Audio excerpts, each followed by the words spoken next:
जय महाराष्ट्र. मी संदीप देसाई. शेती मित्रमध्ये आपल्या सर्वांचं स्वागत. आपल्या सर्वांचा अन्नदाता म्हणजे शेतकरी. त्याच्या कष्टातून आपलं जगणं सुखकर होतं आणि त्या शेतकरी बांधवांसाठी हा त्यांचा खरा मित्र शेती मित्र. पहिल्यांदा पाहूया लातूरच्या एका शेतकऱ्याची यशोगाथा. यंदाच्या हंगामात पावसानं दडी मारल्यानं शेतकऱ्यांच्या तोंडचं पाणी पळालंय.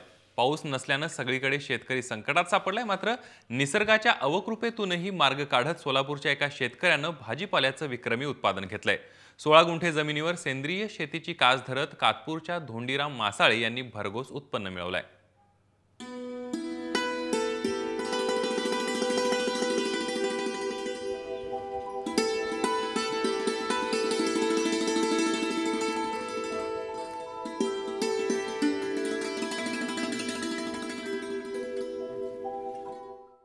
कमी जमीन आणि पावसाच्या लहरीपणावर नाखुश होऊन हताश न होता लातूरच्या कातपूर गावच्या धोंडीराम मासाळे या ध्येयवेड्या शेतकऱ्यानं भाजीपाला शेतीला सुरुवात केली.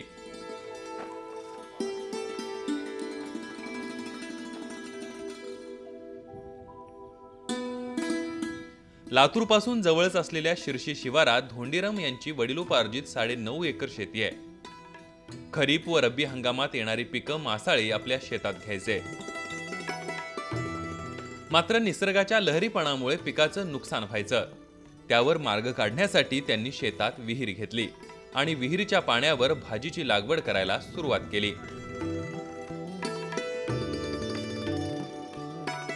वांग्यामध्ये मला विघ्नाचा प्रभाव जास्त होलालता. विघ्न वांग्यावर जास्त होलालते, कारण वातावरण निसर्गाचा अटॅक जास्त होलाला. हे आपण कुठं सोडायचं, कुठं प्रश्न मांडायचा, तर आपण ही कृषी अधिकारी यांच्याशी आपण संपर्क साधला. आमचे तुकारामजी मोठे साहेब आहेत, कृषी अधीक्षक लातूर जिल्हा, यांच्याशी आपण संपर्क साधला. त्यांच्याशी आम्ही चर्चा केली. असं माझ्याकडे वांग्याचा फळ 16 गुंठे आहे, पुन्हा इतर भाजीपाला आहे. ह्या वर्षी वातावरण ही व्यवस्थित भाजीपाल्यासाठी सटेल नाही, तर आपण साहेब ह्याच्यावर मार्गदर्शन करता का? कोणती औषधं फवारावं, कोणते केमिकल फवारावं, कुठलं काय फवारावं, हे त्यांच्याकडून आम्ही मार्गदर्शन घेतले. विहिरीत पाणीसाठा कमी असल्यानं पाण्याचा अपव्यय टाळण्यासाठी त्यांनी ठिबक सिंचनाचा वापर करत आपल्या शेतात वांग्यांची लागवड केली. त्यांनी आपल्या एकूण शेतापैकी 16 गुंठ्यांमध्ये वांग्याची लागवड केली. कमीत कमी रासायनिक खतांचा वापर आणि जास्तीत जास्त सेंद्रिय खतांचा वापर करून धोंडीराम यांनी पहिल्यांदाच विक्रमी उत्पन्न घेतलं. पहिल्याच तोडणीला 22 किलो वांग्याचं उत्पादन त्यांच्या हाती लागलंय.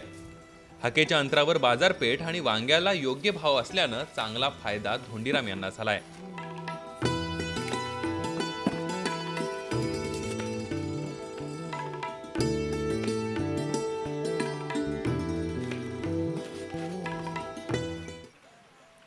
आमच्याकडे एक 16-17 गुंठे रान होतं. रान तयार करीत असताना मला एक माझी कल्पना आली की बाबा आपण भाजीपाला वांग्याचं पंचंग या जातीचं वांगं लावावं. वांगं लावल्यानंतर आपण रान तयार करण्यासाठी काय काय करावं लागते, तर आपण जास्त प्रमाणात म्हणजे माझा मूळच हेतू जास्त रासायनिक खताकडे वळत नसून मी आपल्या जी गाई म्हशी जी शेणखत असतं, त्या शेणखत उकंड्याचा खत असतो, तो खत त्या 15 गुंठे रानावर 15 ते 16 गुंठे रानावर टाकला गेला. आणि नंतर त्याला पाळी मारून सगळं करून आणि डायरेक्ट ठिबकच्या नळ्या हातरून आम्ही ते पंचंगा या जातीचं रोप, ही लातूरची एक नर्सरी आहे, सह्याद्री नर्सरी, तिथून आम्ही ती रोप आणलं गेलं. पंचंगा या जातीचं आणलं गेलं.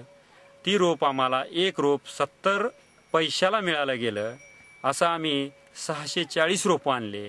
आणि त्या 640 रोपं लावण्याच्या आधी आम्ही थोडा 1 पोतं सुपर आणि मायक्रोन्यूटन 2 किलो असं टाकलं गेलं. एवढंच मी रासायनिक खताचा अवलंब केला. सुधारित शेती करण्यासाठी लागणारं तंत्रज्ञान आणि शेतीसाठी लागणाऱ्या औषधांची आणि त्याचबरोबर खतांची माहिती धोंडीराम मासाळे करून घेत राहिले.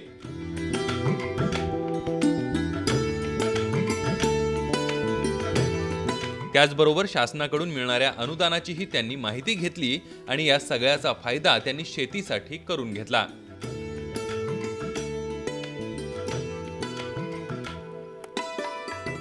नळ्या आपल्या ठिबकच्या नळ्या हातरून आपण 6 बाय 3.5 वर एक रोप पंचगंगा या जातीचं 22 जुलैला लावण्यात आलं।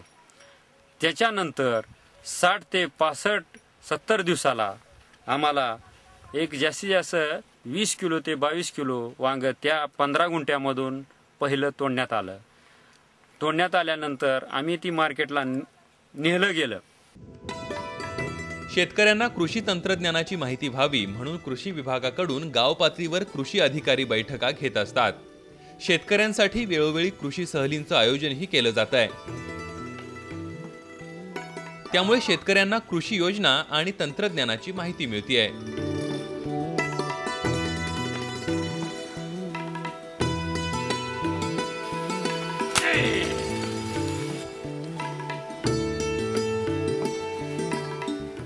ज्यावेळेस मी शिरशी गावामध्ये शेतकऱ्याची बैठक घेतली, त्या बैठकीला ते हजर राहिले आणि आमच्या कृषी विभागाच्या जे काही स्कीम आहेत, योजना वेगवेगळ्या, त्या योजना मी त्या इतर शेतकऱ्याबरोबर त्यांनाही समजावून सांगितले।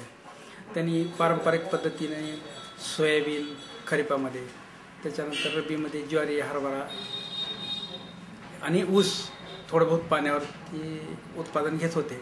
त्याच्यामध्ये त्यांना मी सांगितलं की बाबा पाटानं पाणी देण्यापेक्षा तुम्ही तुषार पद्धतीनं किंवा ठिबक पद्धतीनं पाणी जर दिलं तर पाण्याची बचत होती आणि उत्पादनात वाढसुद्धा होती। असं सांगितल्यानंतर मग त्यांनी मागच्या 2 वर्षापासून त्यांना शेतकरी सहलीमध्ये घेऊन जाऊन त्यांना शेतकरी अभ्यास दौऱ्यामध्ये घेऊन जाऊन त्यांना ती पाण्याबद्दलचं महत्त्व पटवून सांगितलं। त्याच्यानंतर भाजीपाल्याचं महत्त्व, जे शेतकरी बचत गट मार्फत जे भाजीपाल्याचं उत्पादन घेतात ते उत्पादन घेऊन मार्केटिंग कसं करतात हे त्यांना शेतकरी सहलीमध्ये देखील त्यांना दाखवून दिलं। त्याच्याप्रमाणे सहलीवरून आल्यानंतर त्यांनी पाण्याचं योग्य नियोजन कसं करावं ह्या दृष्टीने त्यांनी तुषार संच घेतला। त्याच्यानंतर सुरुवातीला 1-2 एकर ज्वारीला त्यांनी ठिबक केलं।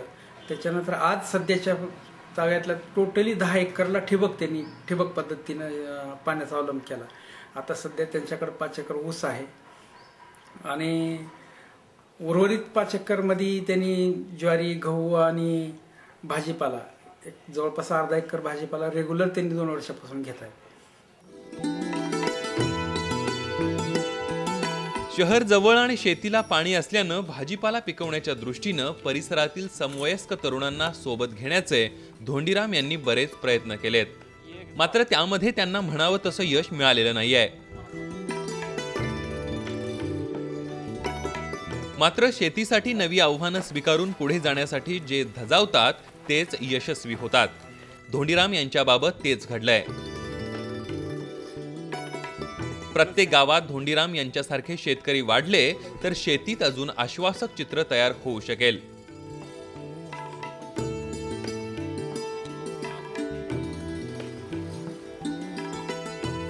सचिन अंकुलगे, जय महाराष्ट्र, लातूर।